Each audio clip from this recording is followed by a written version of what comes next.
tea, do feel free to wander around my realm and listen to some other tales that perhaps you haven't yet heard. For the rest of you, though, my dears, it is time.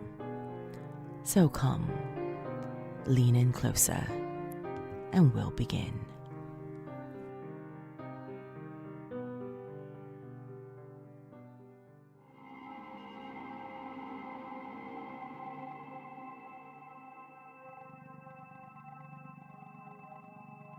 I glare at my soon victim from across the room, sleeping there in that bed. My bed.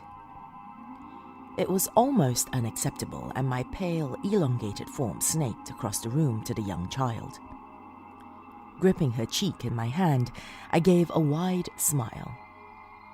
I wasn't focused on hurting her or raping her. I was there to be her guardian. I stroked her head before grabbing her leg, the docile attitude in me trying to grasp onto sanity. As she stirred awake from the disturbance in her sleep, my sunken eyes, a sign of my quite obvious dehydration, stared into hers. For a moment, her pale, beautiful eyes stared at me with the utmost calmness and love before she started to scream. Immediately, I had to silence her, but I didn't want to hurt her. I was there to be her guardian angel. I slammed her 6-year-old skull into the floorboard.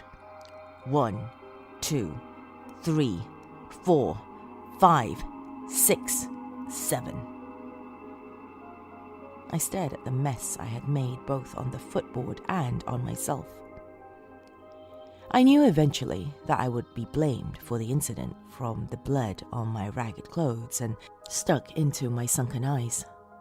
I had gone through all the possibilities, all the rituals, and considered everything that I could do should something like this happen.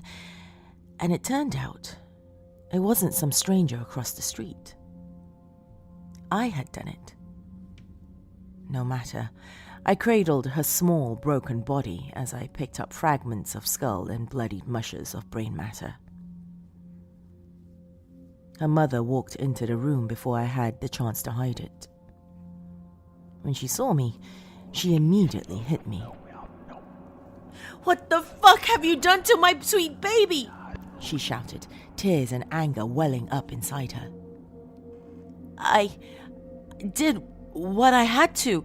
She was too loud," I croaked, before she grabbed the one-sided torso robe and threw me out of her room, closing and locking the door behind me.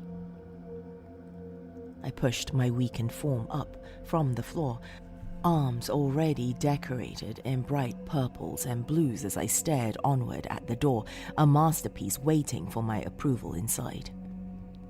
I took to the right of me, entering the bathroom and gazing into the mirror. The first words that I spoke to my reflection with a crazed yet still sane grin were, "You are a monster, a hideous monster." The words were true, of course, and all 46 of my chromosomes knew that, including all 100 billion neurons. A melancholic memory of my past self flickers through my mind, of waking up to that beast that was almost entirely unclothed except for a waistcloth. I'm going around looking for more prey so that I can return to humanity, although all my humanity disappeared 17 weeks ago. I stood there in front of the mirror for what felt like hours with my hands covering my wrinkled and stretched face, my lips having long since decayed and left as nothing. I left the house, but not after shattering that damn mirror.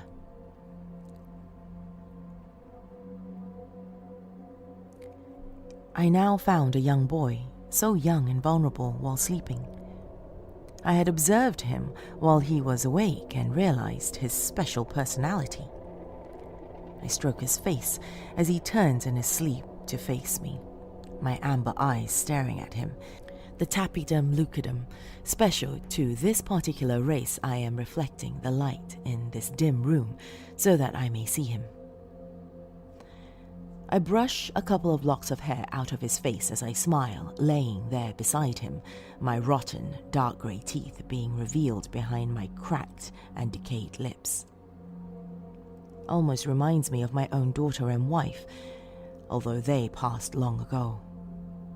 I was convicted of murder. Young little John opened his eyes and stared at my face curiously, as if not even smelling my decay or seeing the injuries inflicted on my face. Presumably blind and unable to smell? I couldn't tell. He reached over my shoulder, touching the fabric, but couldn't even tell I was there. All of his senses seemed to be gone, and I sympathized for him. He was probably unable to use all 5 of his senses. He retracted his hand, grabbed his glasses, and smiled at me gently, even though he could now see me. I returned a wide grin, attempting to scare him with my injuries, but he didn't seem fazed. By this day and age, he likely knew how to detect silent words and come up with an answer. "Don't I scare you?" I asked, before he responded, nearly shouting. "No." This caused anger to well up inside me, and I hit him across the face. He didn't seem to feel it, though he did wince and cover the hit. I grabbed the collar of his shirt, lifting him off his feet with both hands before unsteadily walking over to the closed closet, opening it before throwing him on the ground and kicking him in the face, knocking him out. I set his head between the doors and closed it roughly on it. 1, 2, 3, 4, 5, 6, 7. His head was mush. I shouted at his dead corpse with the control I had at this point, as if expecting a response from his broken form. "Why the fuck weren't you scared? I didn't want to kill you, but you gave me no damn choice." Even I was surprised by how much energy I had to overcome my wheezing in the last sentence of my short rant. I sat there on the dirtied carpet and simply stared at his corpse. Nothing more, nothing less. His father came in with the shotgun and shot my left arm off. I winced from the notion before I attacked him myself, with a large shard of the child's skull. It wasn't the best choice, but I found it soothed my right arm's nerves as I plunged it into his Adam's apple.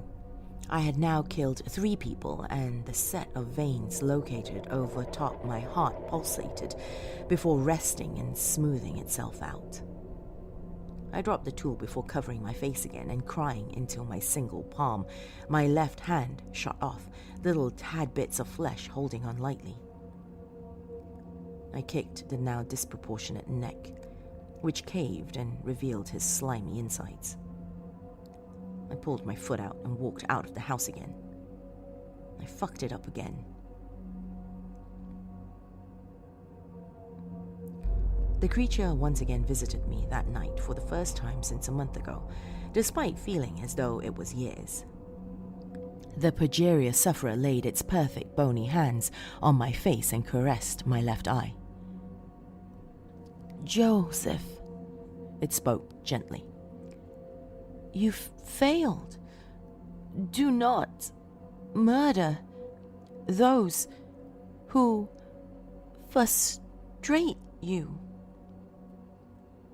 It dug into my eye socket, ripping out my eye. I mean, it hurt after a while, but my decaying heart already hurt with the dried blood inside puncturing every vein and vessel. "And there is a price for failing." I nodded, and, with my left eye now missing, and the thing carefully devouring that very same eye, I set off to find a victim that I would find good enough of a friend and appetizer for the creature.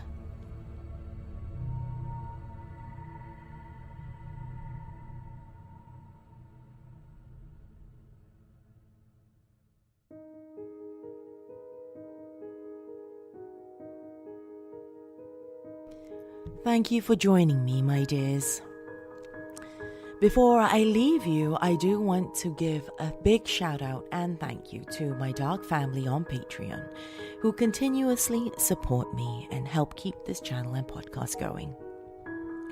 Family members such as Bill Thornsley, Laura Setapenry, Dawn Fritzwater, Melissa Perez, Honey Santiago, Oliver Dace, L. Andrew Augustus, Stephen Aguilera, Tay the Fluth, and everyone listed in the episode description below. If you too would like to support this podcast and channel, go to patreon.com/LadyMCreepsta for more information. If you have a tale that you'd like considered for this podcast and channel, my dears, send it to lady.mccreepsta@gmail.com. That is all the time we have this evening, my dears. Till next time, sweet dreams.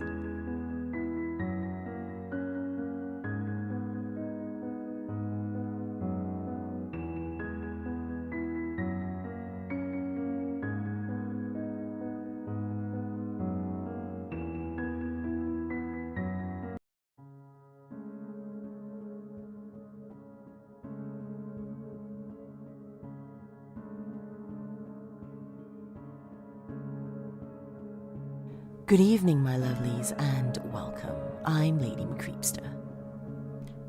Do you have a celebrity crush, my darlings? If you do, leave me a comment below and let me know who it is. Today's tale, by author Red Nova Tyrant of the Creepypasta Wiki, tells of one boy's crush and how he finally did get to meet the woman of his dreams. Or was it his nightmares? Come now, my dears, lean in closer, and we'll begin.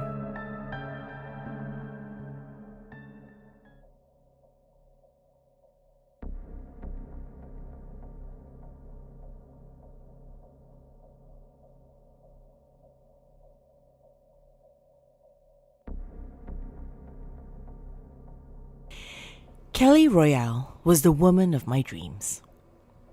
Her flawless pale skin captivated every guy in my grade at the sight of her image. Even just mentioning her name brought on ravings from each of us in the locker room, bragging on about how we'd bone her if given the chance.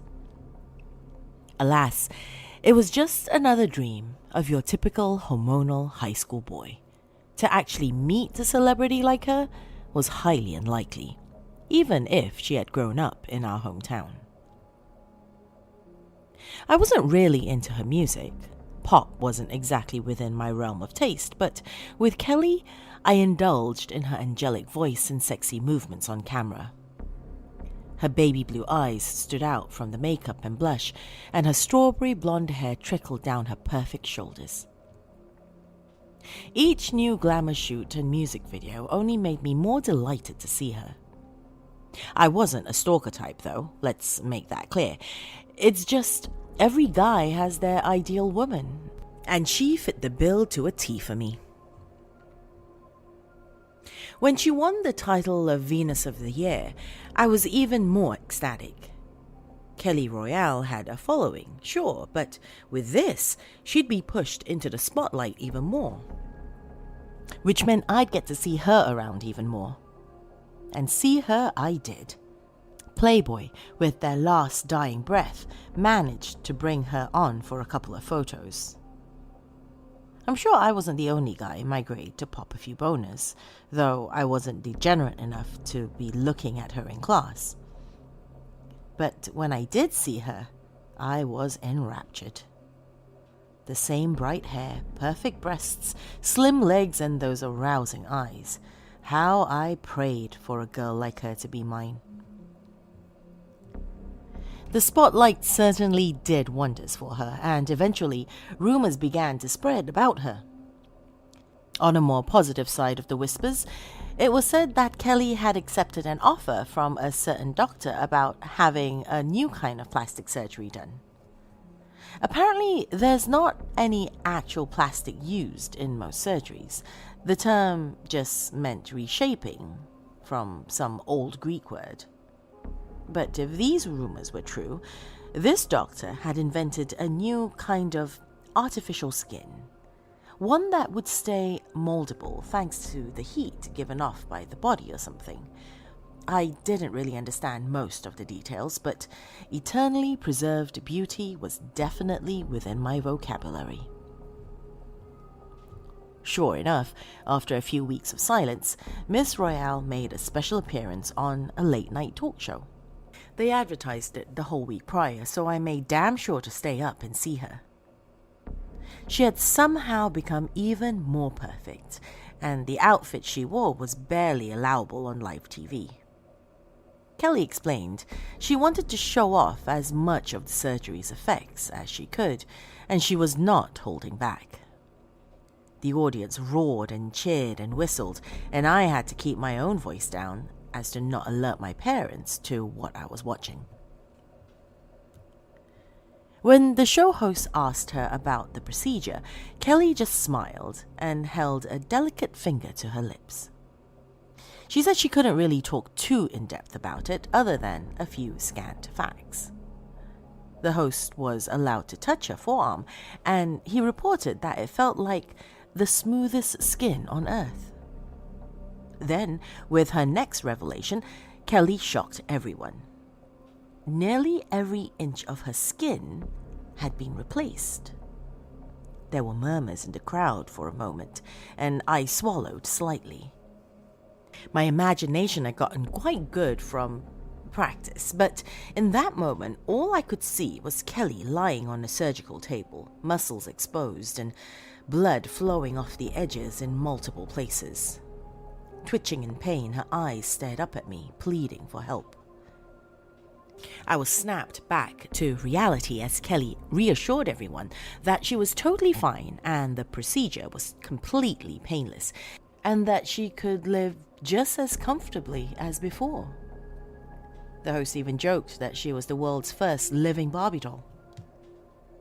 This worked well to comfort all watching, but I thought that behind those blue eyes, I could make out a well of sadness for something else. But even that was a bit presumptuous of me, and I disregarded the thought as quickly as it had come for the moment. When I asked the other guys at school the next day if they had noticed anything, though, one of them suggested that one of the more sinister rumors might have been true. Apparently, there were reports floating around that a few guys had committed suicide recently over not being able to be with her. Comparisons were being thrown around with that Bjork stalker from a few years back, but there was no evidence directly indicating that Kelly Royale was the reason they took their lives. Regardless, you can imagine my utter shock seeing her on my way home one day from school. She was just standing there, gawking at the building.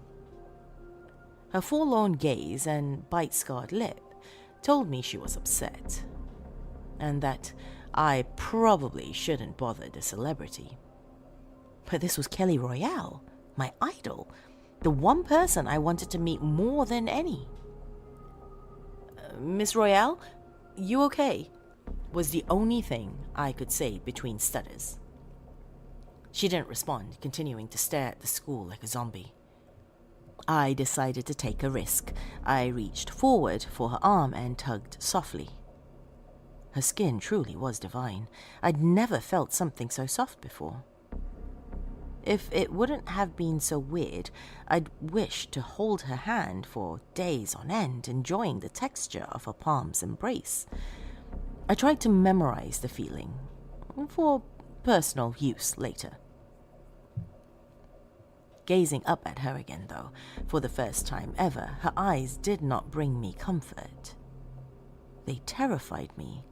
Wide and horrific, piercing through my own and delivering a strange terror to my heart. She looked deathly afraid, but whether of me or something else I couldn't tell.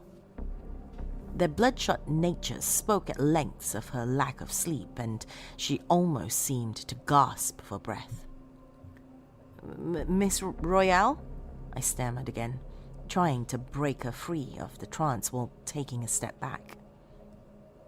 Finally, her 1,000-yard stare ended and she began to take notice of my presence. "Oh, my apologies. Do you go here?" She pointed at my bag. I nodded. "I see. You know, a lot has changed since I used to go here." She trailed off, biting her lip again before giving me a smile. "You called me Miss Royale? I take it you're a fan?"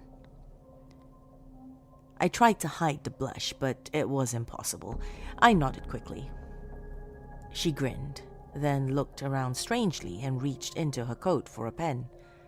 My heart stopped for a moment before my body jumped and my arms started scrambling through my book bag for the first piece of paper I could find for her. Quickly, she scratched down an autograph after asking my name and then handed the paper back to me. "To Warren, study hard and live a long, wonderful life. Miss Royale." I went to thank her, but her hand on my cheek put me on pause yet again. Though it was gentle and kind, something about how she grasped my jawline felt forced, almost desperate. The comfort of her perfect skin clashed against the minor shakes that came from her grasp. I wanted to say something, but she simply giggled and replied to my unspoken gratitude. "You're welcome." Then, without another word, she turned and walked away. I was possibly one of the last few people to see her alive. Kelly Royale wandered into oncoming traffic downtown and died at the scene. Witnesses claimed that she seemed rather distracted as she stepped out into the road, so it was hard to tell if it had been intentional or not. At least she had passed away in her hometown. It made the funeral and burial easier. All of my friends were distraught about it. I didn't dare show them the autograph. Not yet, at least. It just didn't seem right. Besides, I was upset too. Seeing her writing would only bring out tears. About a week after her funeral, I was still depressed about the whole ordeal. The memory of our meeting repeated in my head over and over, causing me to toss and turn in my bed night after night. Lying down one particular night, the images came onto me tenfold. Those damned baby blues stuck out the most. No matter what I did, all I saw when I tried to rest was her haunting stare. The foul stench forced me to wake from whatever sleep I was beginning to attain, but the sight to come kept me from falling back into slumber as much as I desired it. Standing at the edge of my bed was a naked Kelly Royale. Her pristine skin shone in the beams of light that made their way through my window, and normally I'd be very excited, but as time passed, I began to realize what was wrong with this image. First, I recalled that Kelly was dead, so the horrible smell only freaked me out even more as I came to the conclusion that a zombie was standing at the foot of my bed. Then I noticed the cracks. All over her body were countless lines and chips, with brown oil slipping out from between their edges to stain her ghastly white skin. Around her major joints, the cracks were far larger, and massive drops of sludge pooled before falling to my bedroom floor with a loud splat.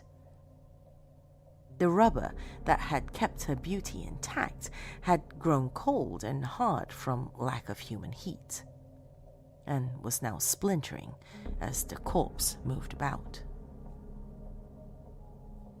Her hair, once silky and flowing, was now tangled and stringy, covering half of her disfigured face. Her blue eyes could not be seen, now replaced with empty sockets that seemed to pulse around the exterior. She breathed slowly with a disgusting gurgle that matched the sound of a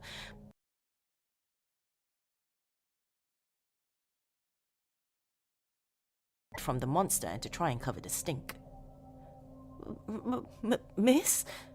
I stuttered yet again, but this time I could not finish. I held back a scream as the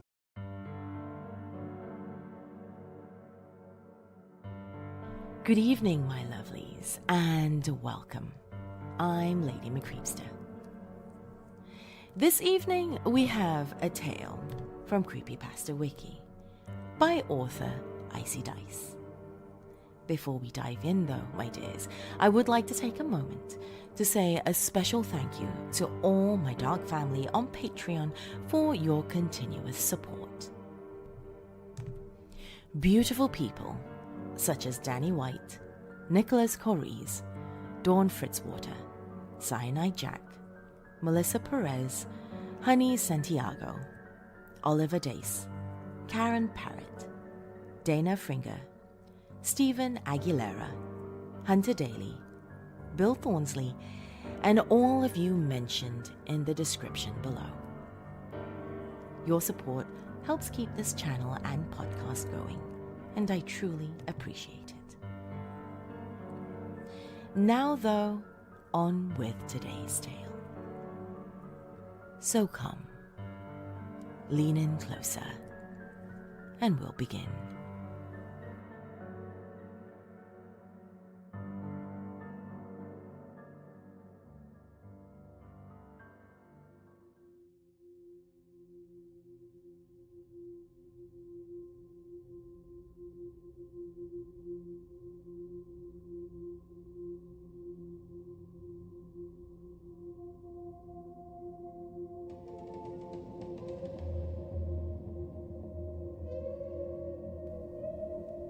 You there, sitting behind the computer screen reading this.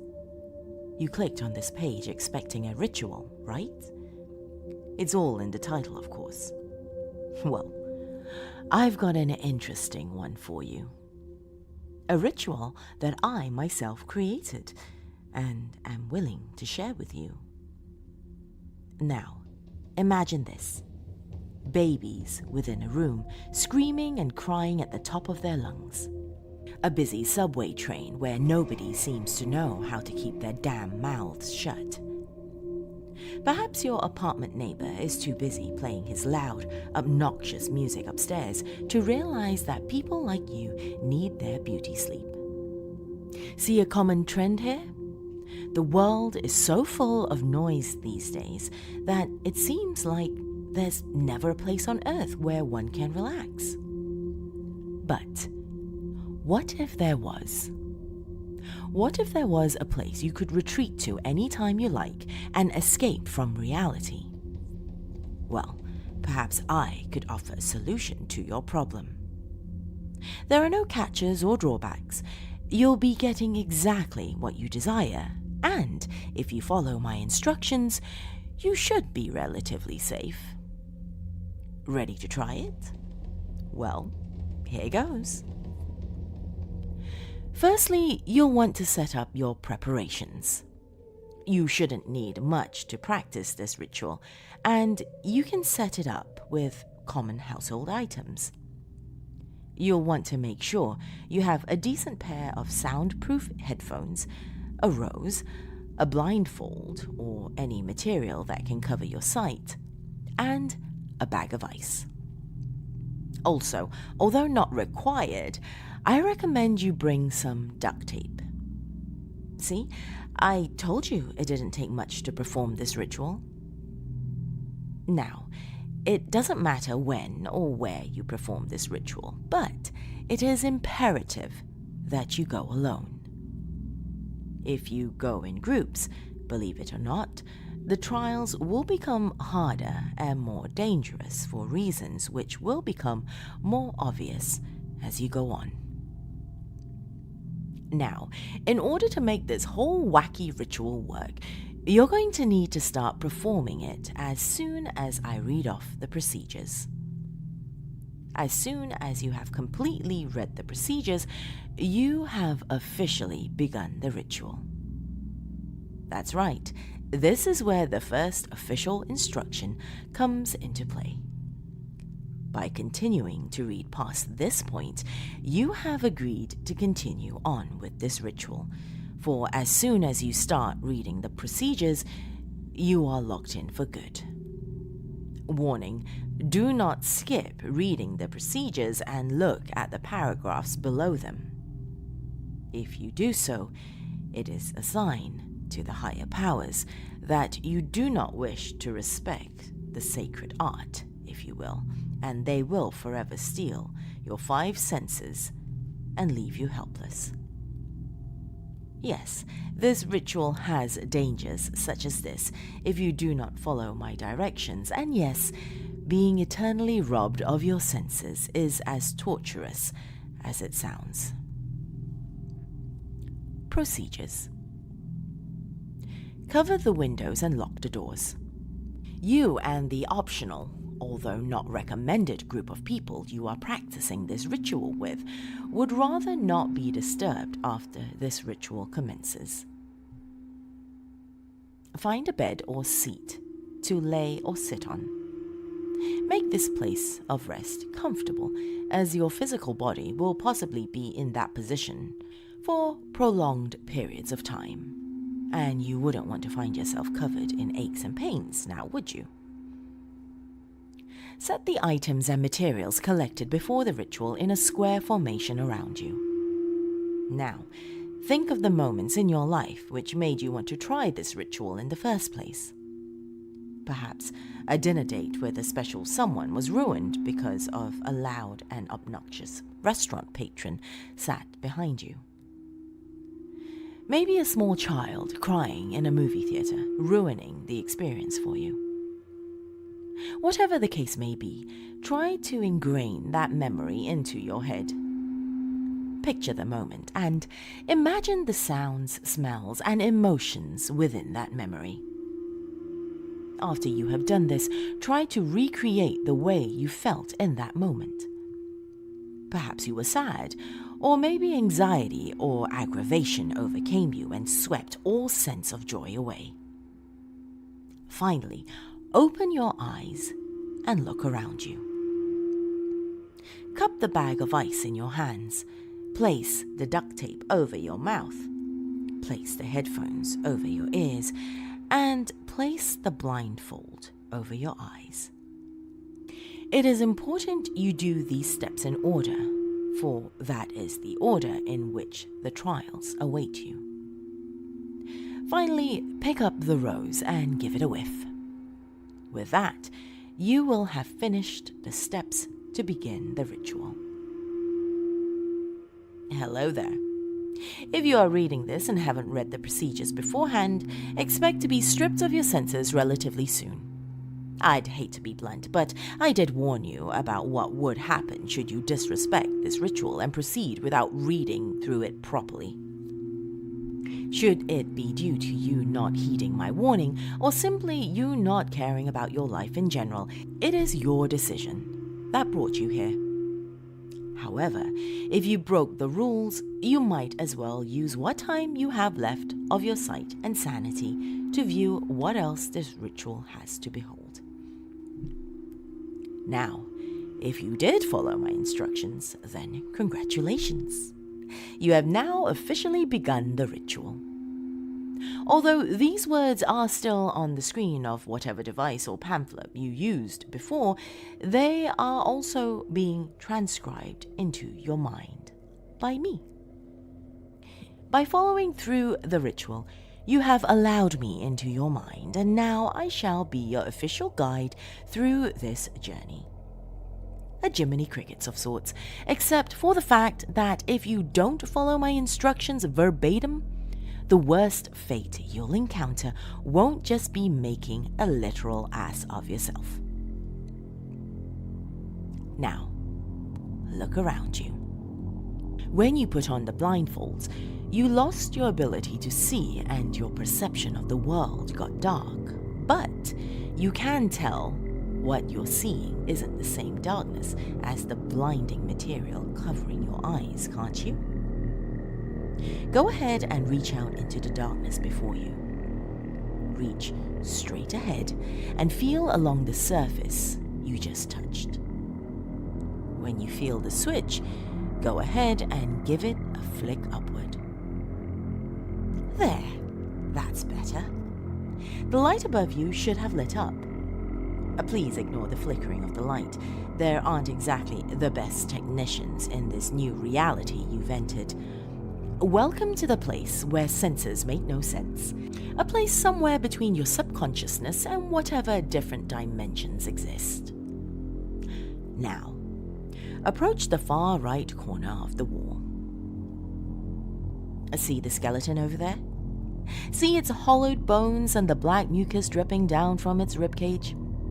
Go ahead and reach inside its jaw. You may have to pry its mouth open a bit, but due to the decay of the bone, it should be easy to crack it open. Go on. It's not like a dead man can feel pain. Now, do you see the key inside of its mouth? Take it from the skeleton and turn around. There before you should be a door that wasn't there before. If you want to enter it, put the key into the keyhole and turn the doorknob. You are now unlocking the full extent of this new world where you currently reside. Step through the doorway with caution. You are about to start the first trial. You've now stepped through the doorway, and I bet you can't figure out what your first trial is. Well, not at first, anyway. Here, I'll give you a hint. Pinch your arm as hard as you can. No, really, pinch it with the intent to inflict pain on yourself. You can't, can you? Your sense of pain and touch has been retracted. The room you're in should be fairly well lit. In fact, the setting should look fairly familiar to you. Most people either describe the setting as a school hallway of sorts, while others usually see a psychiatric ward or corridor. In all honesty, I personally don't consider the setting to be of much importance. Now, what may be important to you is what you're hearing right now. Do you hear it? It may seem faint at first, but surely you can hear it becoming louder ever so slowly. I can assure you that the moist gurgling sounds and the scraping of feet coming towards you is not just all in your imagination. Down the dark hall, you'll surely be putting all of your attention to, now is beholding a creature that has come for you. I can sense your heart is racing, and you have two choices. You can run in the opposite direction, or you can stand there and stare at your impending doom in the face. I do recommend the first option, because only a fool would stick around to see the monstrosity coming for him. As you may have guessed, you aren't the first one to come across this ritual. There have been others, and they desire the same as you. A place of silence, a resort of quietness where one can escape to for peace. However, there are creatures within this place that desire things as well. You find it strange to run, don't you? You can't feel the rush of wind against your skin. You can't feel your feet pounding on the ground. It's like you're weightless here. It's almost as if you don't physically exist. I wouldn't recommend stopping because of this, though. Letting that thing catch you could cost you an arm and a leg, give or take some extra skin. And Lord knows that thing could use those. You should be coming across the end of the hall by this point. Do you see the 3 doors? Rush to them and try to open them. No matter which door you try to open first, it will be the last door you attempt to open, which will be the one unlocked. Go ahead, try to get out before that thing catches up to you. Oh, and I should mention the door handles are molten hot. It's a good thing you can't feel the searing hot pain coursing through your body. But I'm sure you can see your skin begin to melt, the bubbles begin to rise and pop on your hand and arm with each grip to the doorknob. It's funny, isn't it? That you should be rolling on the floor right now, crying in pain as the melted and charred skin burns like hellfire, tearing your flesh and tissue apart. But no, you just opened the last door and passed the first trial. Congratulations! That wasn't so hard, was it?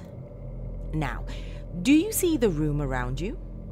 Another small room with a flickering light in it. But in the center of the room is a glass panel, and below that glass panel seems to be a pit of darkness with no end to it. Just the type of eternal pit of misery and despair that one would want to dive into, right? Well, I don't see you having much choice, considering that door won't be able to keep the monster out for long. Oh, you thought he was a one-time deal? I'm afraid not.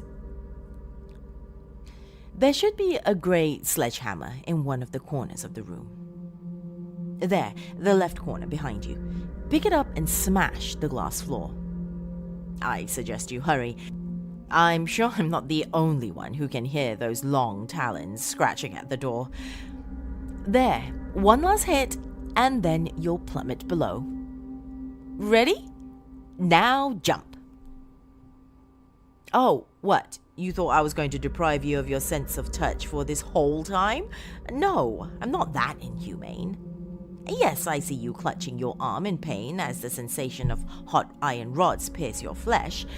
Still, there's no time to sit and sob. Stand up and look around. Everything seems normal, right? You're now in a plain, open field. Take in the smell of the dandelions at your feet. Listen as the birds chirp and feel the wet grass underneath your toes. Now, look up at the sky. Enjoy the blue skies and fluffy white clouds above you, because that paradise will be short-lived. Look again. No fields, no dandelions, no blue skies, just you inside a cold, damp stone room. Puddles of filthy mud and water randomly sprinkled about, and in the center of that room is a peculiar table with a plate on it. Approach it. Go on, the plate won't bite. No, you'll be doing all the biting here. Look down at the plate. Look at all those slimy, wiggling worms.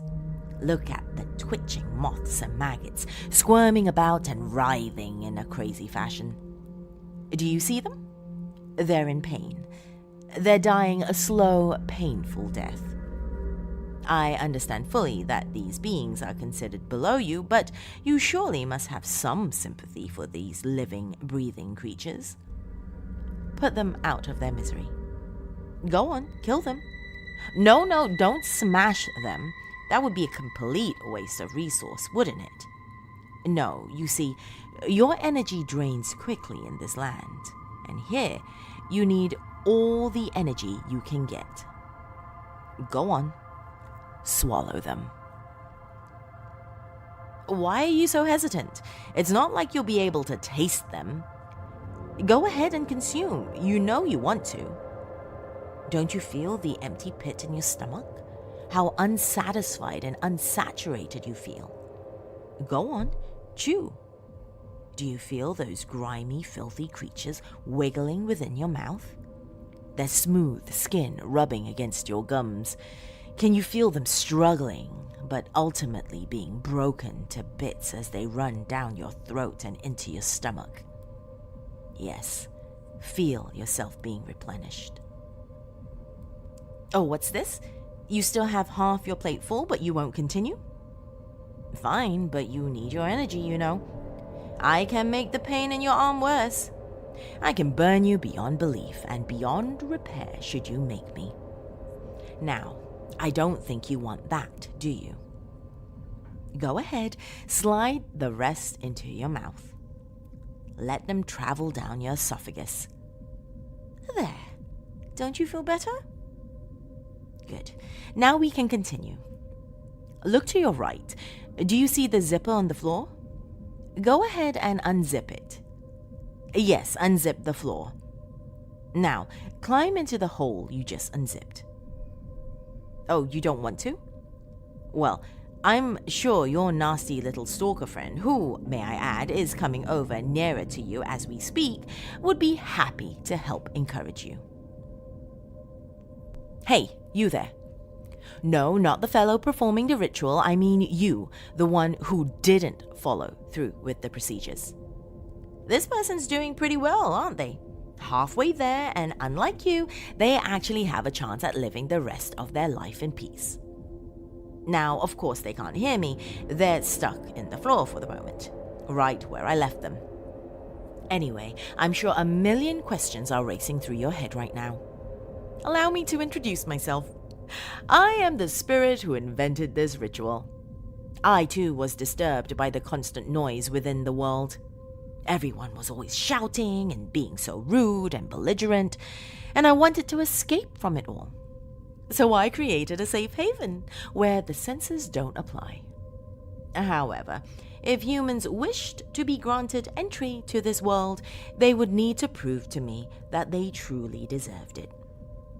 People like you, however, didn't feel the need to listen to me. So here you are, spectating this sacred ritual before I shred your body of every ounce of sense you have left.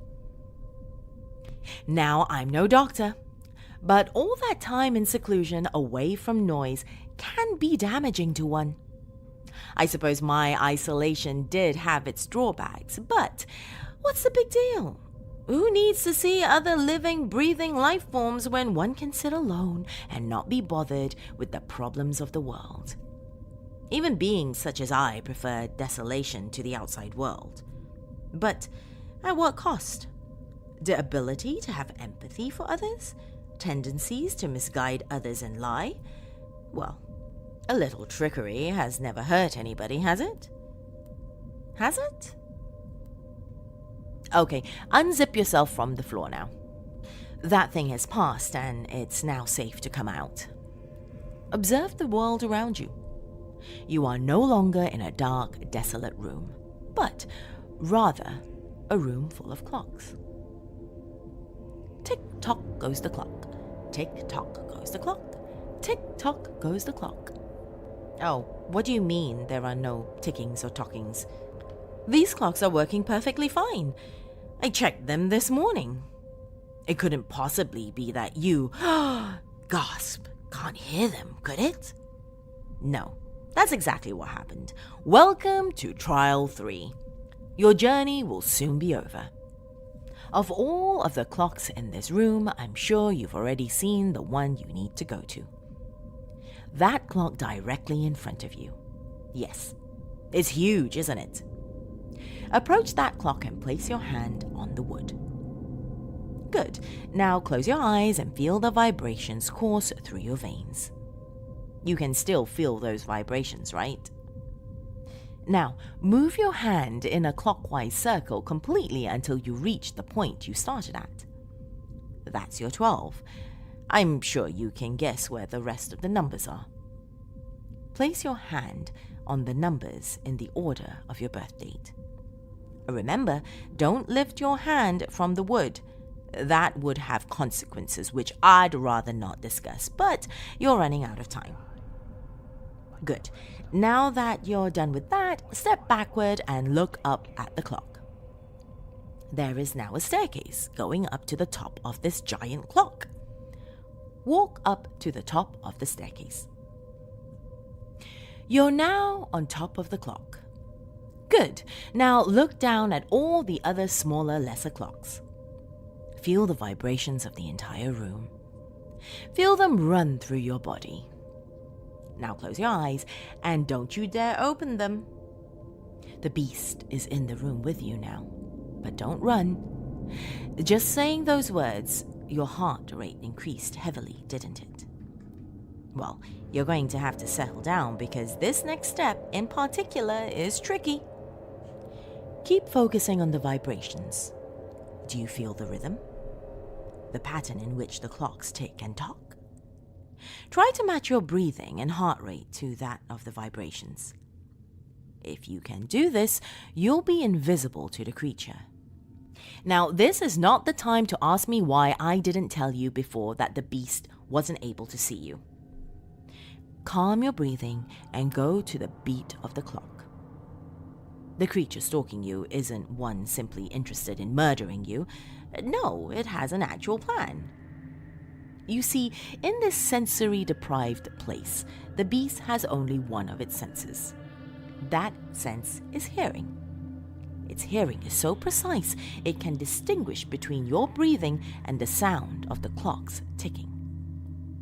You came here because you wanted a place where sound doesn't exist. Well, the creature wants you so that it can steal your senses.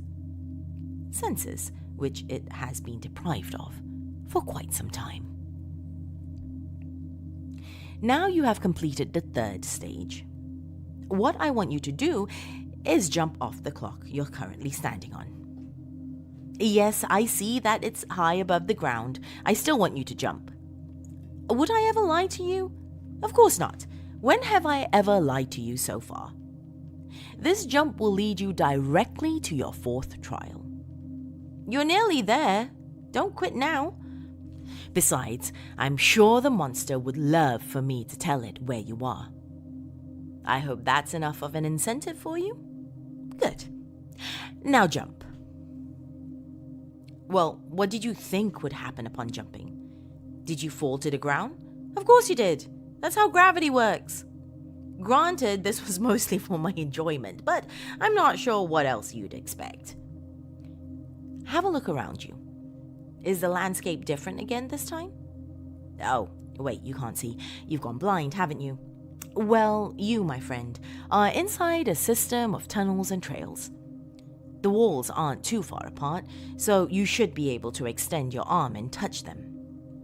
Feel that nice mossy texture? Now, walk forward and guide yourself with your arms. What you need to do is find the exit to this maze. Continue walking until you feel the bump in the wall. Feel it? Grasp the bump and pull it downward. Congratulations! You just pulled a trap. Traps aren't good here, so I suggest you don't pull any more of them. Now, do you feel the sharp, searing pain digging into the meat of your leg? That's the trap at work. You wouldn't want to be caught in a trap because, as you can see, the blades are twisting and turning, pulping your skin and muscle tissue. Now, grab the walls and pull yourself out. Oh boy, it's a good thing you can't see your leg right now. Your skin is completely shredded below the thigh. I'm surprised you're angry with me. You should have expected to make sacrifices. I can't just give away gifts for free now, can I? Now, keep walking before I activate a few more traps for you on my own accord. You know, you're lucky a being such as I would even consider giving you a gift such as this. Keep moving forward, you're almost done. Reach forward and grab the door handle. Pull it open and walk through. Your sight should be back now, and you should be standing in a room similar to the one you started in. There's the flickering light and everything.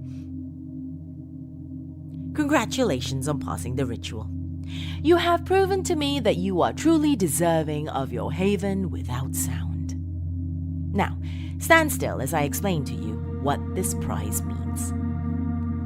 You have gone through the 4 trials of this ritual, and through them all, you have proven to me that you are capable of triumphing over challenges. Now, don't mind the sensation of your skin sizzling. Those boils and bubbles are back, and it's not just on your hands and arms, but on your face, your legs, your torso as well. I know you're in pain now, but believe me, you will be utterly joyous when this is over. Can you feel the heat melting your nose away, leaving it just a charred blotch of burnt flesh? Feel your eyes disintegrate within seconds as the heat intensifies. You can even feel it inside your mouth, can't you? Burning the roof of your mouth and your tongue. I know you can't hear me right now. The pain you're under is probably too great to bear, but trust me, I'm fulfilling my promise to you, aren't I? By now, the only remnants of your previous self is your ears. Ironic, isn't it? That you wanted to lose your hearing, yet it is the only sense you shall retain? Don't worry though, there aren't many causes of noise here where you'll be staying. However, I can hear, based upon the desperate, drowned-out gurgles of agony escaping what was once your lips, that this outcome may not suit you well. You should have wanted this, so I'm confused as to why. However, I'm sure that you'll enjoy the silence and solitude eventually. It worked wonders for me. However, if you want your old form back, I recommend finding the next person who performs this ritual and stealing their senses too. Don't worry about finding them. Your hearing will be precise enough. By the way, thanks for the rose you bought me. Smell wasn't actually required, but I do wholeheartedly accept the gift. In fact, none of the sense trials were completely necessary. However, it sure does make for one hell of an entertaining story. Oh, and for those of you reading this, thank you for following through this journey. This has been a very rare success of this ritual, and I'm glad you could join me to witness it. Hold on a bit. I know I promised to strip you of your senses and emotions. However, there appears to be someone else attempting to perform this ritual. And by the looks of it, the one who most recently partook in the ritual is already anxious to meet them.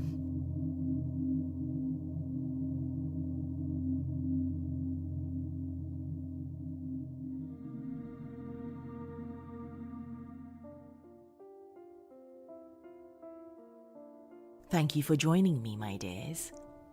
If you too have a story recommendation, be it your own or someone else's, reach out to me via email. I am lady.mccreepsta@gmail.com.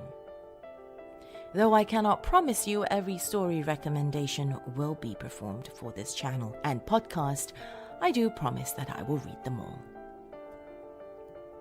If you have just found me, my dears, welcome. Feel free to have a look around my realm, and before leaving, be sure to hit that subscribe button. If you're watching this on YouTube, hit that bell icon as well to be notified of newer uploads. That is all the time we have this evening, my dears. Till next time, sweet dreams.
A Christmas Warning by Stephanie Selby.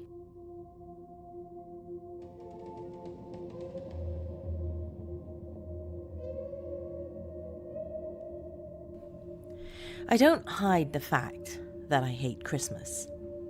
Call me a proverbial Scrooge, insult me to no end, but every year I feel a dread greater than anyone who hates the holiday season ever could claim.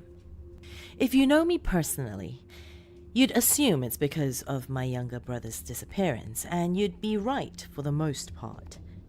It happened one Christmas morning when, by all rights, the two of us should have been sitting by our tree, opening presents and making treasured childhood memories. Instead, I was treated with a day of police frantically searching our house and neighborhood while questioning my distraught parents.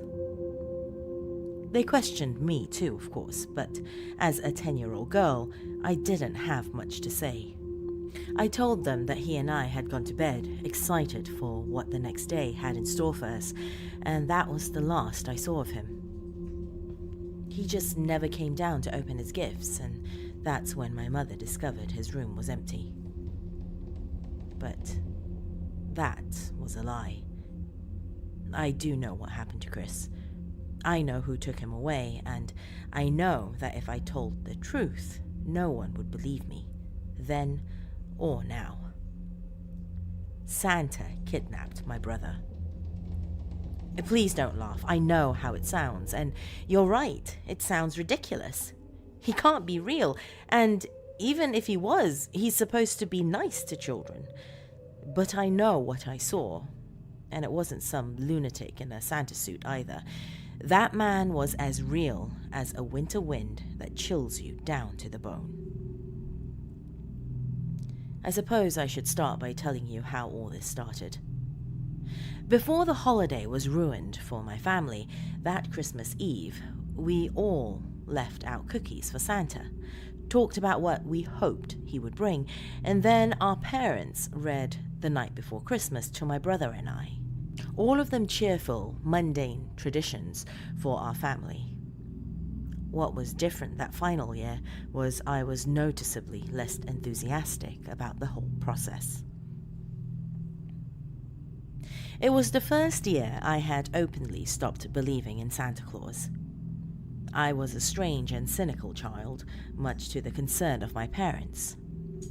To tell you the truth, until that fateful night, I had never really been a believer in Santa Claus. I mostly just played along to please adults, but that year, I was tired of all the acting. That's one of the many ways we differed so much, my brother and I. You see, Chris was a young, energetic, and curious boy. I remember the year he was taken was also the one where he had found where our parents were hiding our unwrapped gifts weeks ahead of time. He refused to tell his own big sister what she was going to be getting, though. Figures, I guess. More importantly, however, being 3 years younger than me, he was still very much a believer. My flat denials of the existence of Santa Claus only served as a challenge to him, and he was determined to prove otherwise. We were heading up the stairs to bed when he got my attention. "Stay up with me," he said as he tugged at my pajama sleeve. "I'll show you he's real. We'll catch him in the act. I bet we'll be the first ones to have ever done it, and I'm sure he'll give us all kinds of stuff when we do." I sighed. "I'd rather just get some sleep, Chris," I told him. "You can go on believing if you want, but I don't have to, just to have a good Christmas."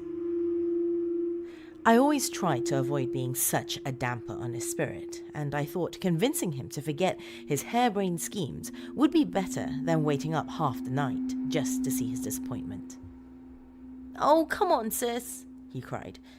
"Do I always have to make you have fun? If it weren't for me, you'd turn into a boring old lady, just like Mrs. Henderson." I must have made a disgusted face because Chris laughed, gave a mischievous grin, and said, "Well, what's it going to be, Mrs. Henderson? Are we going to catch Santa in the act or not?" Mrs. Henderson was my 4th grade teacher, and I despised the old crone with a passion. Chris knew how to push my buttons. "All right, short stuff, you're on," I said with more bravado than I actually felt. "First to fall asleep has to wait till New Year's to open their gifts from Santa." Chris's eyes flashed with excitement at the wager. "I'll take that bet." So we went to our rooms to wait for our parents' turn to go to bed. After the lights downstairs went out, I waited about half an hour just to make sure they were asleep, and I crept out of my bed and sneaked my way downstairs. I saw that there was a light on in the living room. Chris was sitting casually near the fireplace. "What took you so long?" he asked, always the confident one. I waited for Mom and Dad to get to sleep, idiot, I replied. They're not going to be too happy if they find us here. With an unceremonious plop, I sat down on the couch, directly in front of the fireplace. So, how do you expect to stay up the entire night? I asked. I imagine I'll figure it out, Chris said. I'm not sure how long we waited there for the so-called Saint Nick to appear, but Chris looked almost ready to doze off when we were shocked awake by something that must have been large and heavy hitting the roof. After a short pause, there was the sound of shuffling and scraping of feet. I was sure I heard the ringing of little bells.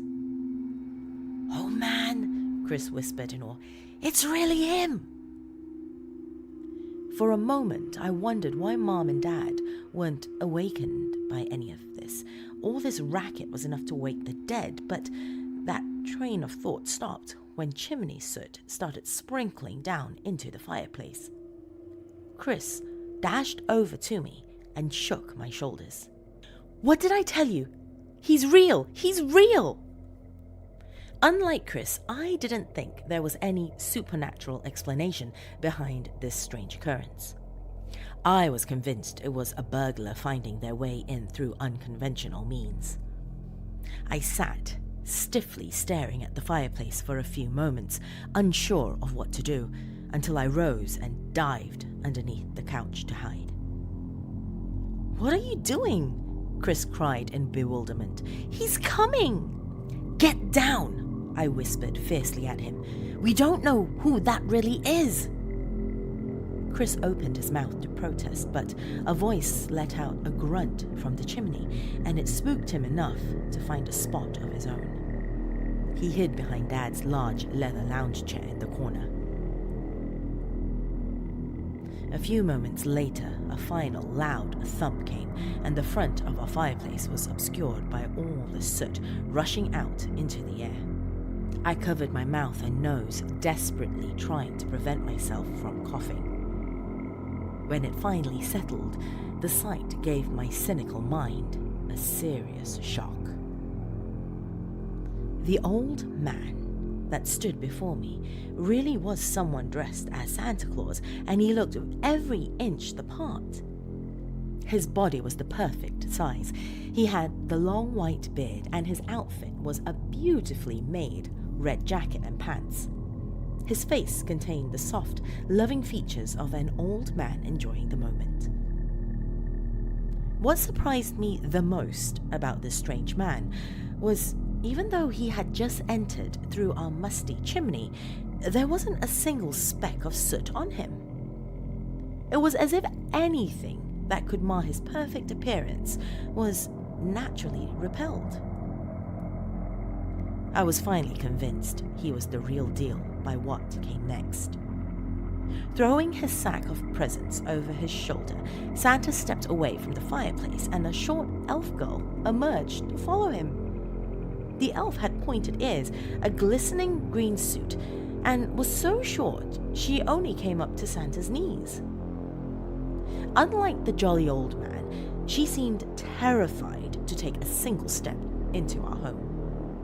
She looked all around as if there was some terrible threat in the room, and seemed only slightly relieved when she mistakenly thought it was empty.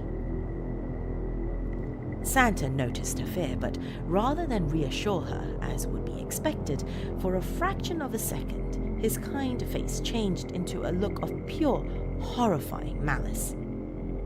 It was like the kind old man had been replaced by an insane, merciless master, only to return a nanosecond later.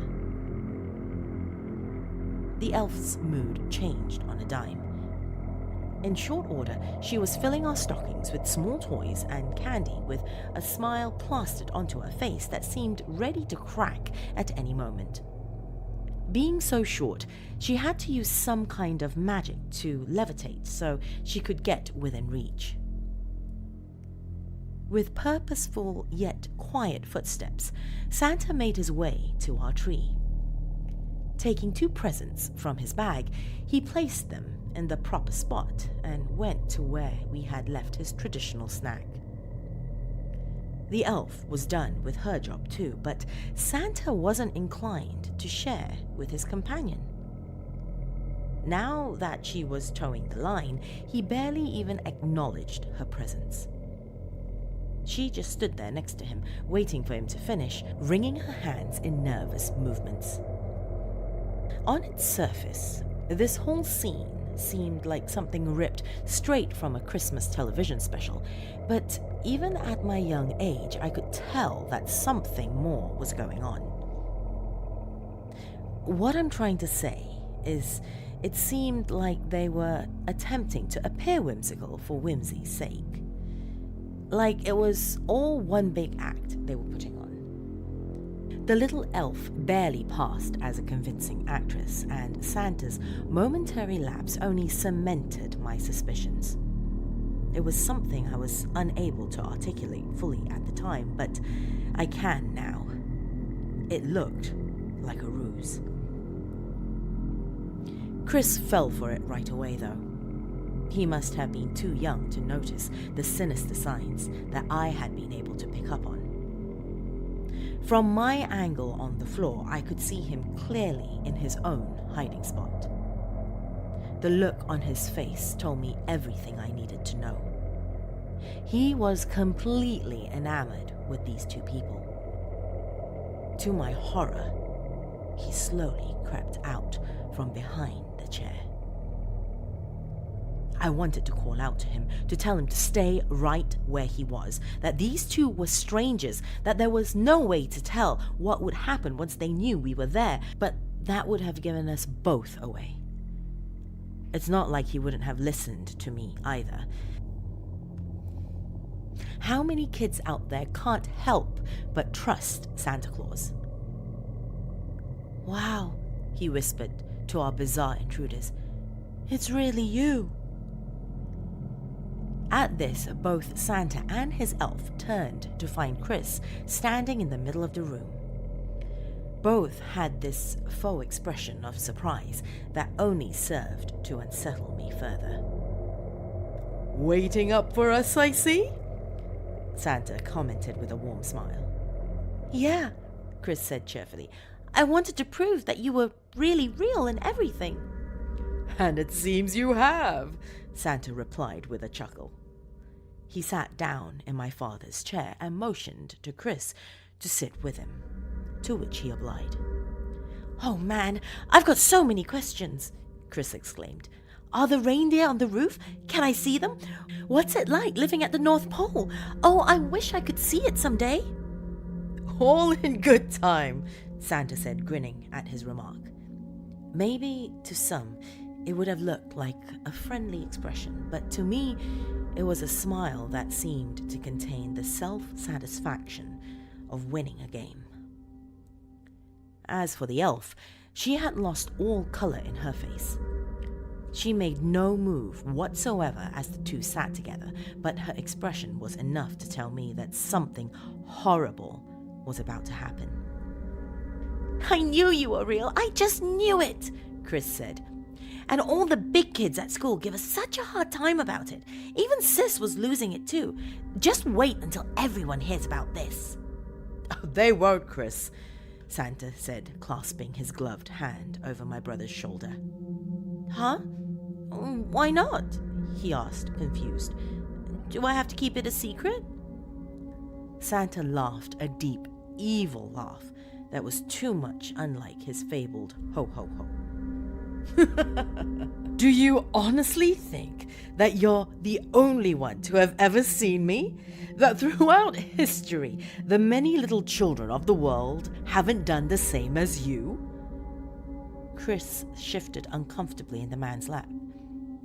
"I guess not." "You see, Chris," Santa began, "children are not to be trusted. They're the ignorant, greedy, and selfish offspring of humans, a greedy and selfish race to begin with. Over the years, I've been able to sustain myself on these human qualities, and humans may have happily whitewashed my persona in order to satiate their desires without guilt. It's the perfect season for it. Don't you agree, my dear boy? The excitement in Chris's face was all but gone now. He was finally starting to get it. The children who seek me out always want something, Santa said. More meaningless possessions, satisfaction of curiosity, or simple proof are only a few examples. However, there is always a price to be paid for breaking the rules and finding something that is not meant to be found. Throughout this conversation, the elf began to gather the gifts they had brought with a hint of reluctance. She even managed to make the cookies Santa ate magically reappear. She was ridding the house of any evidence of their presence. Santa's hand squeezed Chris's shoulder tightly. I'm always looking for more helpers, he continued. Children who have seen me, who could never keep such a secret, are the perfect candidates. My brother's face turned into an expression of absolute fear. He now realized his fatal error. You are not the first, he said. You certainly won't be the last. Turning to his elf, Santa barked out a command. Annabelle! It's time! Change him now! No, please, the elf stammered. Please don't make me. Santa gave her a cruel look of disdain and waved his hand toward her in an odd way. I was horrified to see the elf suddenly start clawing frantically at her face, digging her nails into her own skin. She screeched in pain, unable to stop harming herself. Santa waved his hand again, releasing her from her torture.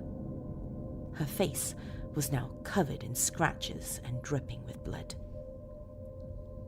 Chris screamed and dove off Santa's lap, trying to rush out of the room, but the old man made another strange wave with his hand, and Chris stopped in his tracks.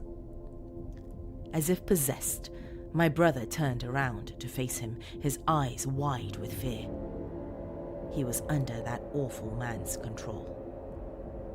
Don't you see? It's too late for you now, he said triumphantly. Accept your fate. With a smug grin, Santa looked to his companion. I really should start having you wear all red, he said in a mocking tone. At least then the blood won't show so much. Are you going to do as you're told now, Annabelle, or do I have to think of something worse for you? The elf let out a heavy sob and looked up towards my terrified brother. I'm sorry, she said in a sad, high-pitched voice. From where I was, I could see her tears mingling with blood as she took a little silver wand hidden in the folds of her clothes. She pointed it directly at my brother, and a blinding flash filled the room. It took some time for my sight to recover, but when it did, I saw the Chris I knew disappearing before me. His whole body looked like it was melting before my eyes, unnecessary flesh falling away and reshaping itself. When the transformation was over, he was shorter and squatter. His ears came out to sharp points. His nose was round and flush, as if he had been out in the cold. Even his clothes had changed to a uniform similar to Santa's companion, only red this time. His new elf appearance was a caricature of his former self.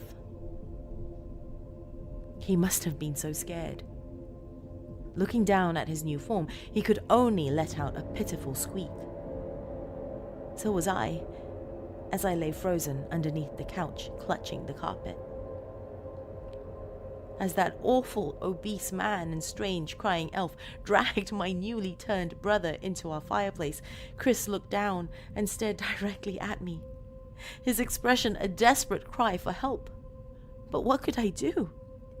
How could I fight off two magical beings without getting myself into the same horrible situation?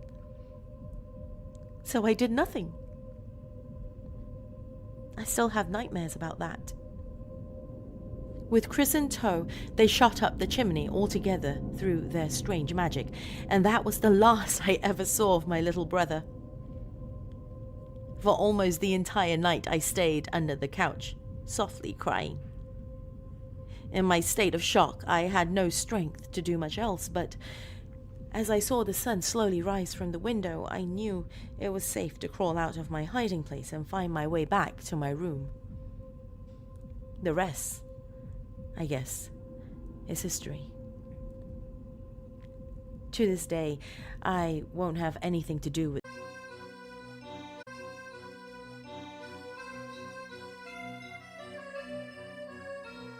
Good evening, my lovelies, and welcome. I'm LadyMCreepsta. Before we begin, I would like to thank my beautiful dark family on Patreon for all your support, and to welcome new members to the family too. Your contributions keep this podcast and YouTube channel going, and I do appreciate it. Now on with tonight's tale, my dears. This one is from Creepypasta Wiki and is written by author Empolion's TARDIS. So come now, my dears, lean in closer and we'll begin.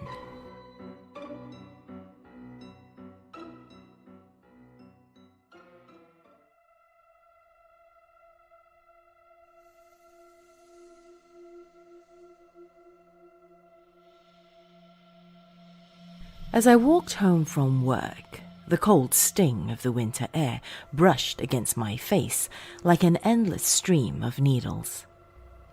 I pulled my scarf up higher, attempting to cover my mouth and nose, but after walking a few more feet, it would slide back down around my neck. I could see my breath in the air as I hurriedly walked home to escape the cold. I watched the houses to my left as I walked, a beige house with a red door, with 2 cars in the driveway, a black SUV and a silver van.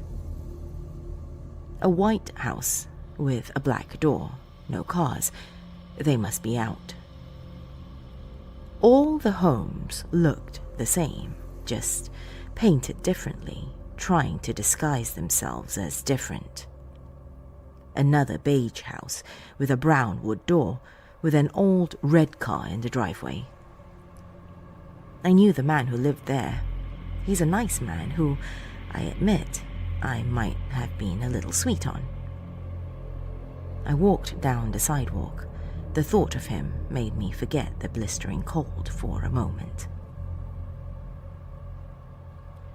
The street was so quiet.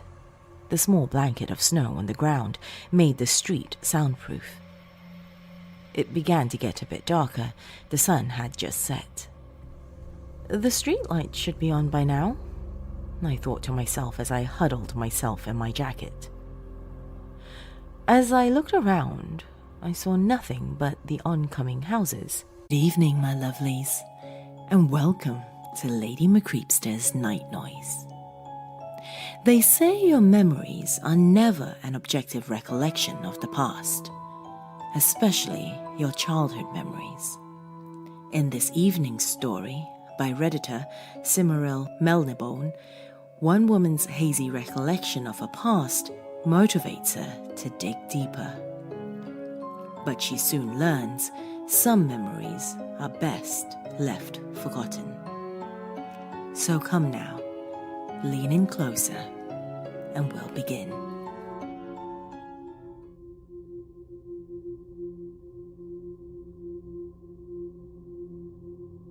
At certain points in our lives, we are offered opportunities to discover secrets. Your older sister may have left her diary open in her room, and you can't help but sneak a look inside. Or you're at work late after everyone else has gone home, and your boss has left his laptop unlocked, and an email with your name as the subject line is sitting in his sent items. When these things happen, a complex tug-of-war begins within us. One part of our psyche literally do no harm just to look. Knows it's a breach of trust, insists that it will show that it's still wrong, even if. And so, most of us, we are never caught. More moral voice inside, stupid and selfish pride. Another, we are curious, Christian family. Aghast, you real to run off and tell your parents need to improve markedly. Pull extra shifts all week. But back from her diary, primed mates and our burning desires of privacy. And not all secrets should be. Some, like the ones sent to his boss, includes others are not paragons of virtue.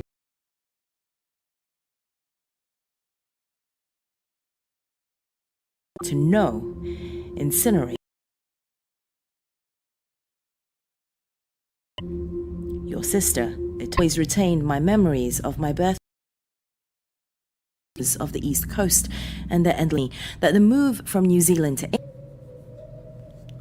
as the next girls, not even, and was always looking to improve himself and pleasant mental flotsam. Found my memories of New Zealand had the country of my birth. He'd been in the printing business. I thought I'd all, and it stirred an edge. His voice would catch a little big deal to me. And it wasn't really death came as a shock.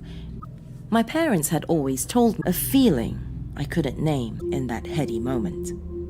By the start of my teens, and the next, left well alone. Insides looked like a cluster of balloon animals from a fairground. Always the stubborn sort who refused, and Mom would nod in agreement of a buried memory.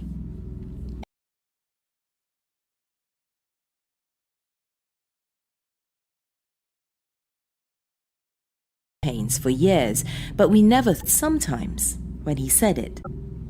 Dad often said, and overwhelming his vital organ.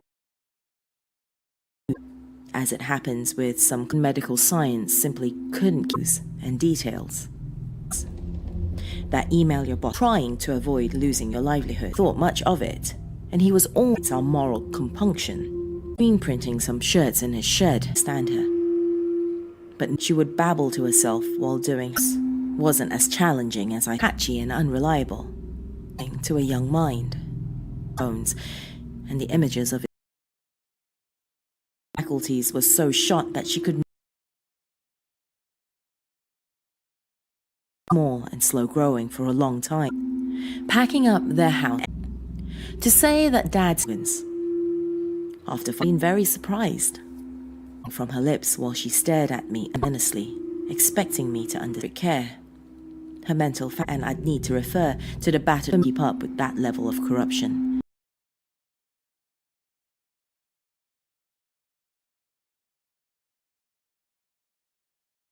Did fast without him. And uncertain from 25, I had my father locked this one away, like the ghost in an old box of paints.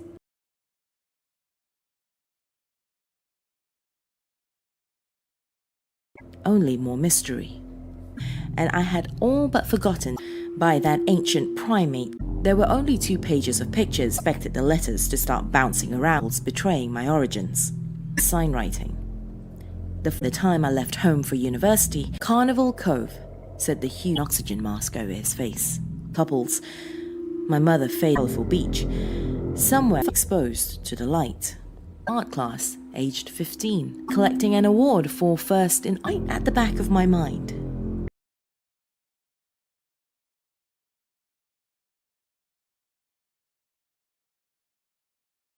A 7-year-old me, making globe in childhood, does something. England was prompted by a word. Why was the key hidden?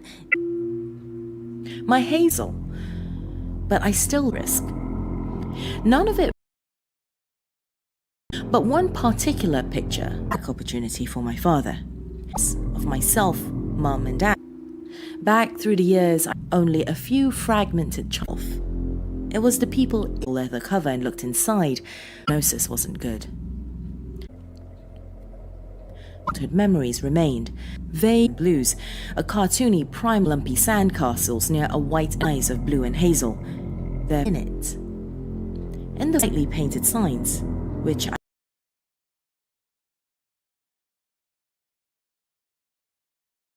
face. And for some anywhere in New Zealand, old photos. Had all swimming, sunning, years of English winters and holidays in time. There was a much older photo answers, which might lead to an I found no answers. How hard I searched on Google Maps when looking into his odd eyes. I didn't even have to hire cleaners I recognized as my father's work. Any floss maker dressed as a clown. This chain of events. So neatly ordered, so played in scents, and more bright. That wasn't going to stop me though, as soon as I got home. The ghost of pity and regret. But when I opened the brittle, don't you go back there? Sheathed rust from the salt air despite the thick layers of paint on their tangled beard and... Good evening, my lovelies, and welcome. I'm LadyMCreepsta. This evening we have a creepypasta of the ritual nature by Jet Cyber from the Creepypasta Wiki. So without any delay, let's dive right in, shall we? Come now, my dears, lean in closer and we'll begin.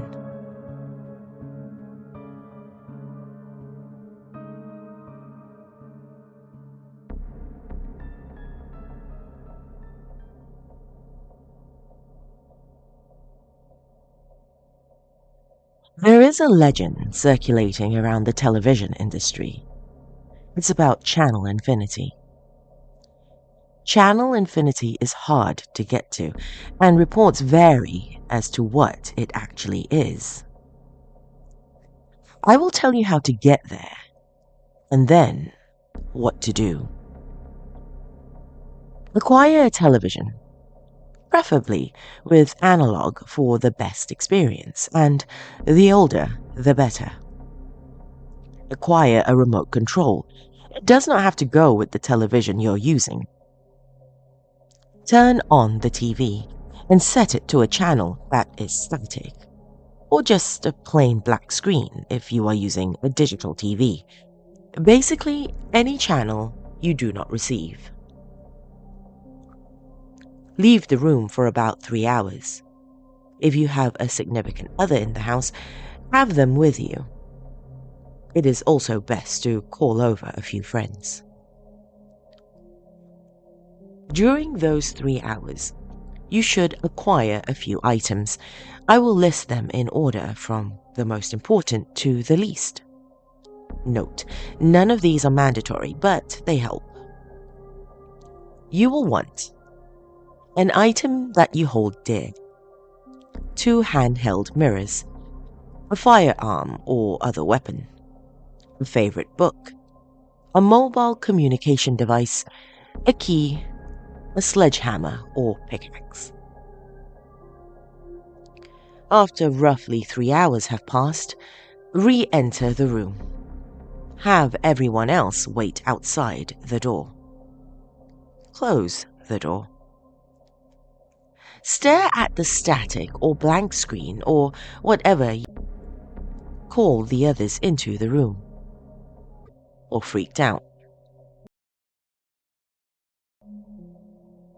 Give the item that you hold dear to the person that you care about the most in the room. Then send them back and whisper a secret in their...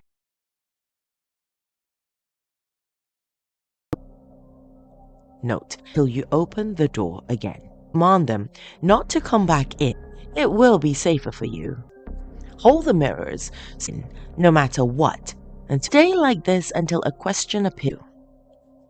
So if second is reflecting you out. If you did not grab an item that you hold, then sit in a chair faces on the screen.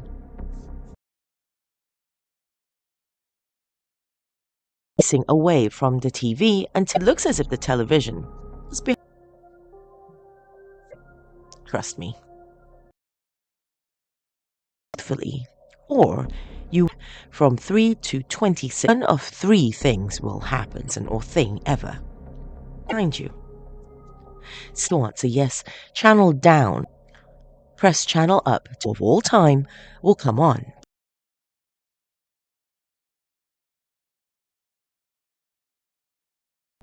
Shimmery vortex. Pulled into an alternate dimension. All of the characters break the TV screen. This is where you use the after the questions. What? 1. Your favorite show replica of your house, where you will find the 4. Take them. Vermilion mist. There will be anywhere items listed that you will dark orange plants and more evil looking version of. Find yourself in a twisted. You must go to the near. But in the episode, there are more of them, but reading the book.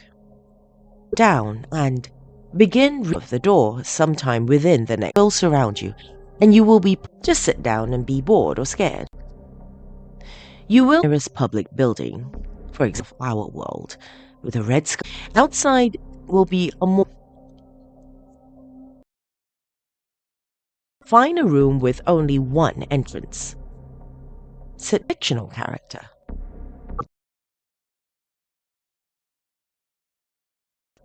You will see a stone statue.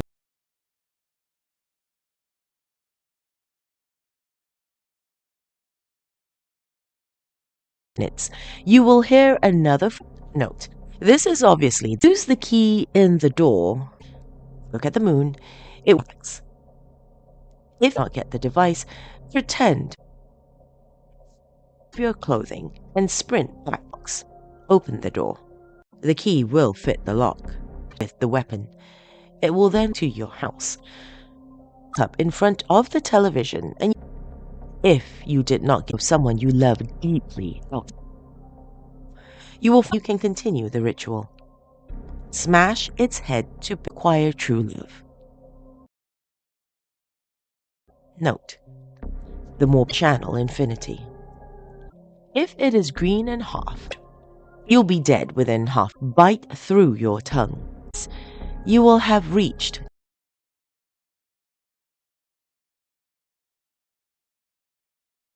Go to the guide function. You will see. After this, put it bluntly, you're screwed. Recent contact. What you do now is up to. Don't look behind you, no matter, etc. You first 3. You will wait for you. If you go a family member, best friend, romance, you feel you must, and some exit your house. Shows listed, such as there are majority of things will be good, but it will be night. Something will happen. If you didn't, the overwhelming at this point, many options, some will be bad. Just do what the experience enlightening. Bad. You may hide or breaking eye contact with it in your life. What? If it, and you may only reach the meaning of life or how to this evening, my dears. Continuous support. You may never. I would like to thank my ever loyal.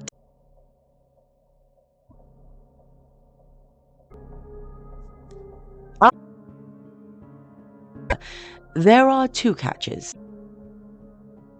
.com/LadyMCreepsta for shows with more life-changing results. Family members such as Dawn Fritz would like to become part of my. If you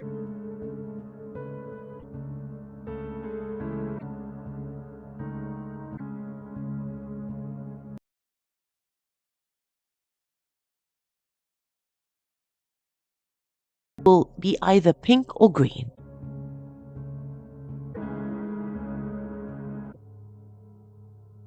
is green.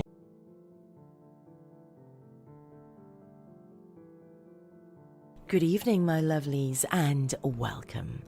I'm LadyMCreepsta. Before we begin, I would like to thank my dog family on Patreon for your continuous support. If you would like to be like these wonderful ghouls and support this channel and podcast as well, go to patreon.com/LadyMCreepsta for more information. So, a very big thank you to family members such as Dawn Fritzwater, Melissa Perez, Honey Santiago, Oliver Dace, L. Andrew Augustus, Dana Fringer, Stephen Aguilera, Tay the Fluth, Jacob Schaefer, Bill Thornsley, Laura Setter-Penry, and everyone else listed in the episode description below. And now, my dears, it is time for today's tale. This one comes from author Terraway. If you're keen on listening to more stories by Terraway that I have performed, go to my YouTube page where you can find a playlist of all the previous stories that I have read for this channel. A warning though, my lovelies, this particular tale may not be terribly suitable for the younger ghouls amongst us.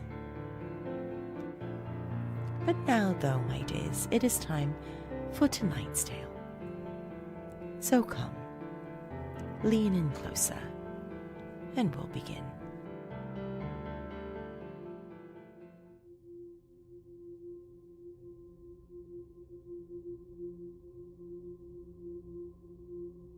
Tell me again, you used to have such luscious flowing hair. The ladies definitely liked it. But from the topic. I guess. I shrug as I try to make a clean cut. It's just weird to see you without it. They were iconically you. I guess what they say about doing time changing you is true. See you, Greg.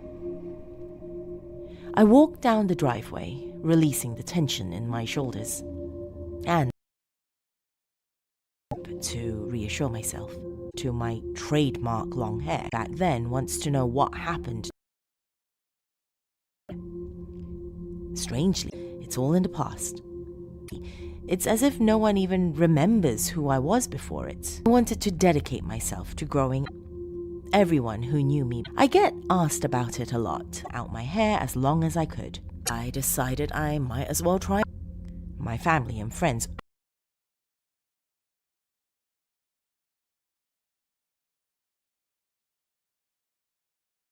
upkeep to have it long, but I really paid it much mind. It was so much. Shake it off, Des. Let it get. I was previously concerned about it getting in the way, but I'd never grounded she was at how fast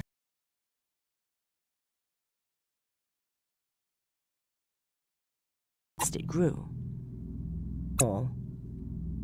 I first was at a bar, as apparently it did to changes in myself. They taste like light worry that someone would try to grab me. Always told me how nice my hair was. At the table, confronted with my it may sound trivial. It grew quickly.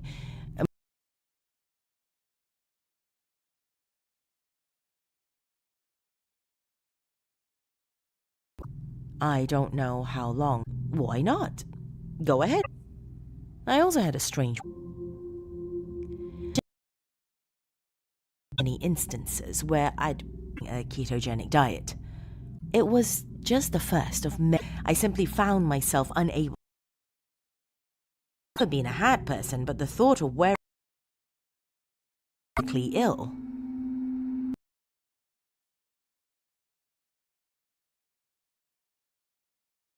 Every time I'd leave the house, not as bad as I remember, contrived, but protein, super low-carb diet, like it that much, but I'd see heads turn. I realized due to a friend's comment. All the changes in my lifestyle. Strangers complimented my hair. I'd gone to called me about a week later with the results. My doctors for an annual checkup.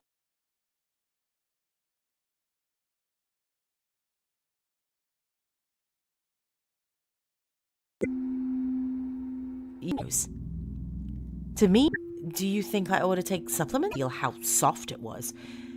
I couldn't put on a hat. Supremely low. They weren't causing me harm. After about a year, more important that you felt myself strangely compelled to do unusual, E and vitamin D levels are low, habitual changes. But most were pretty small. We'll see about putting you on a special. It felt like my brain had mushrooms, avocados, and terrible headache. Up in the night later that week with a medication. And you blood tests in 2 weeks. Diet. The light and opened the medicine cabinet to add an ounce of guac weighing or a lift caught by someone your age eating a balanced. So I thought. I asked, holding the weak painkillers in my hand. The hair. If the tests don't improve, children who just wanted to fitness and length. Buying expensive conditioners, these sources from your food, touch the hair. And I noticed things like dairy, guacamole. I figured as soon as I laid down, the hair something peculiar. I thought I saw a lock of my hair movement.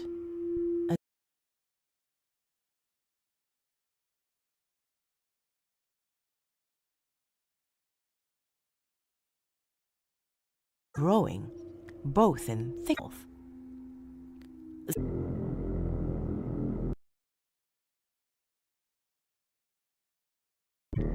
No wriggling, no supplementation is okay. They began to soothe, and my eyelid and looked at my reflection. Conscious effort towards making other vitamin or mineral squishy clumps of grub.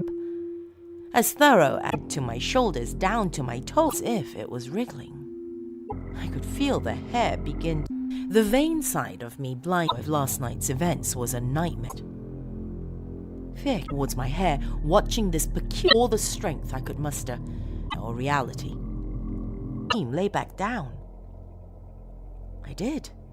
To wrap around my fingers.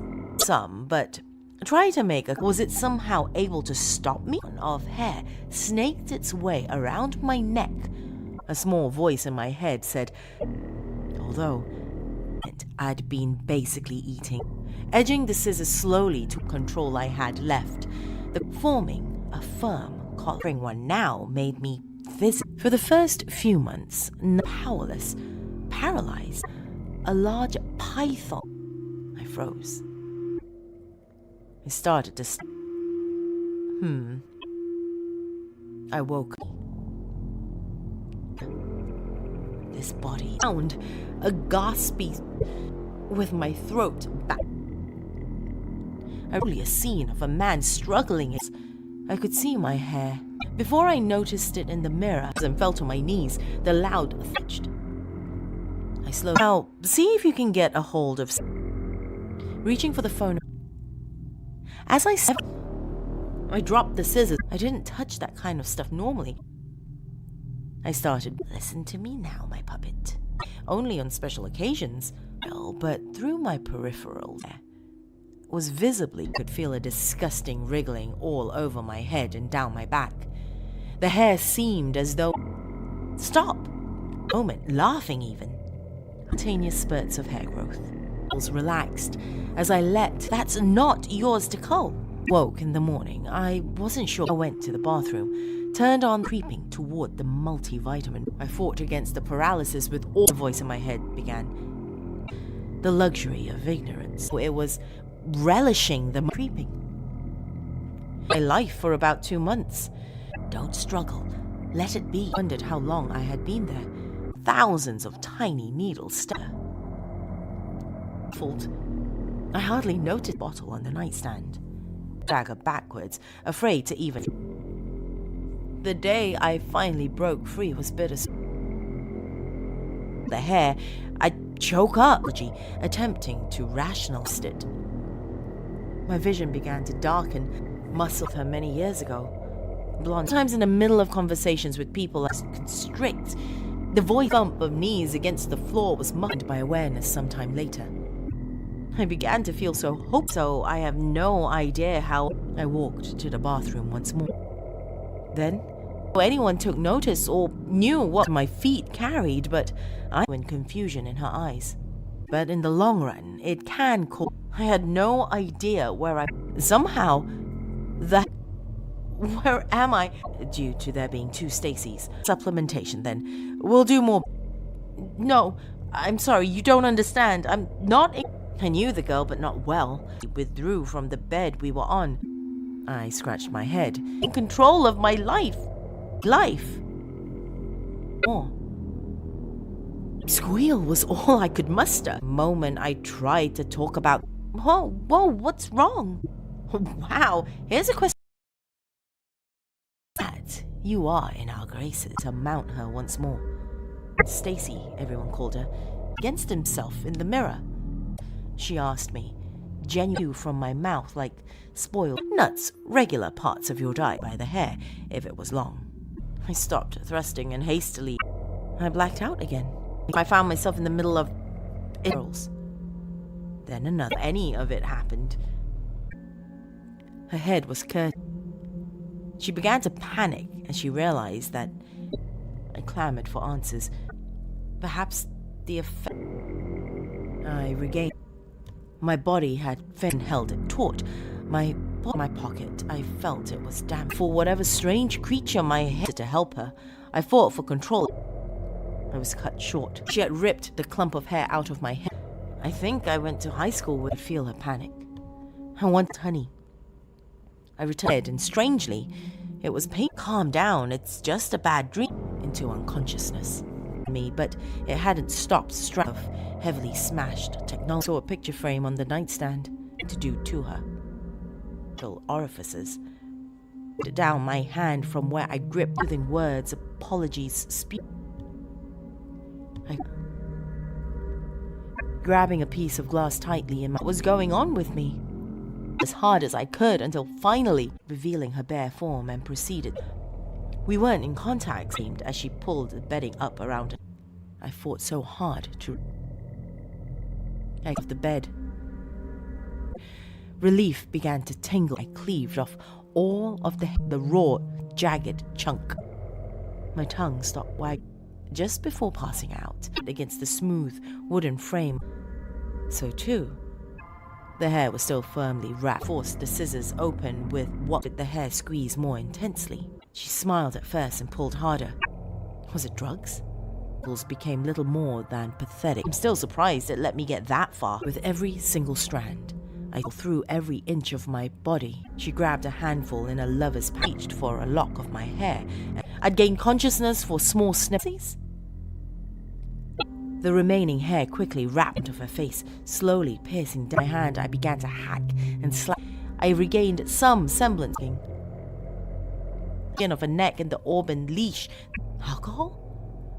Desperately trying not to harm her. Glee was severed, though more reckless and aggressive until for a second I looked back. See how powerless she must have felt. I tightened.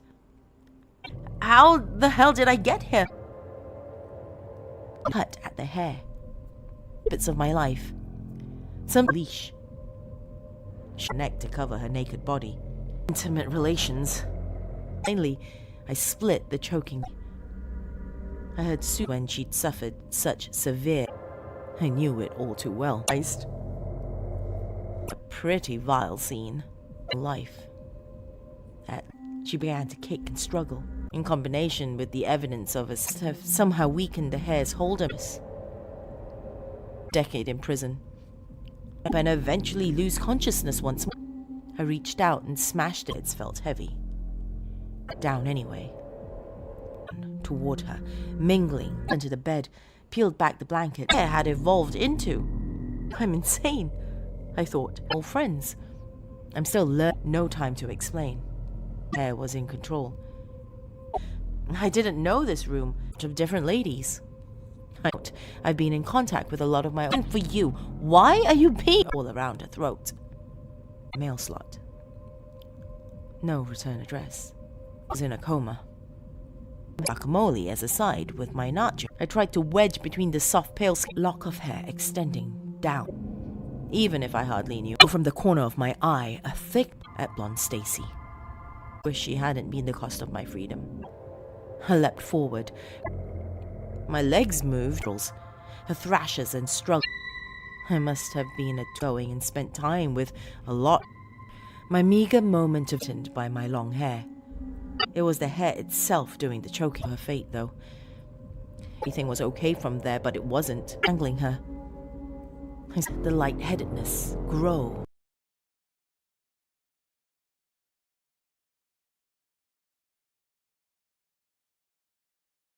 I was standing upright, finished, much to my disgust.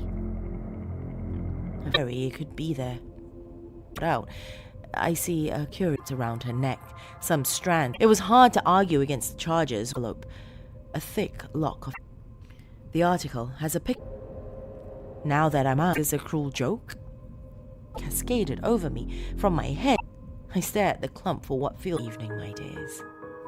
I will read your stories, not because of the movement. Eyes again. Then, but Stacy would never open her email.com. I spent almost my need to keep my hair short as possible. If someone was trying to scare his hair. Oh, why am I with you? Grasping at the hair and trying to. If you yourself have a. I swear I see it twitch. Till then, sweet. When I want thoughts, commands, or any sign hair move, although I feel the from my visit to Greg's, this is all the time we have this. Anyhow, I still didn't. It's like an eternity, waiting. Apparently, I was very socially out. My heart. My auburn locks with her blonde curly claim. I felt for it to move.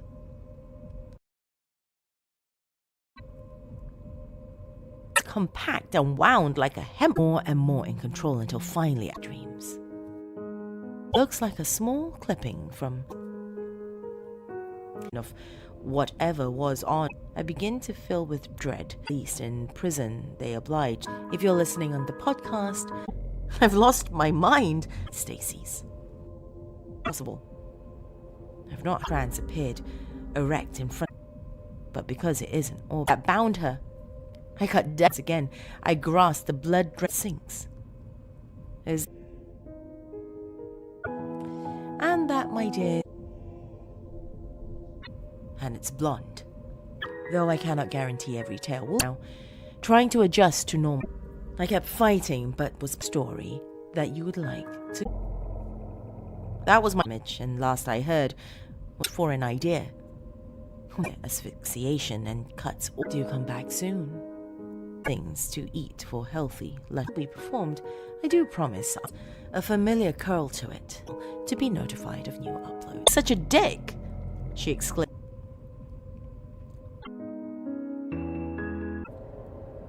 I didn't know. Can never be too sure. The hair withdrew me from the coitus hole again. Finally, slowly wriggling towards her nostril. Hit that subscribe button, but I fell back on the bed. Send the suggestion. Consciousness. This me, my first time seeing him since I down as if to penetrate her face. It must powerless. I saw a picture of a woman with shiny auburn locks. She laid unconscious evening. I wish I could say every. Thank you for joining me. This hair was living my wind blowing against it. I shaved. Twisted, bloody visage. Package, and the first thing I see is what let me. They're succeeding. To suggest for this channel, you have proven, and I tear open the rest of the small as I finally arrive home. For those of you who have my attempts, be sure to hit that subscribe.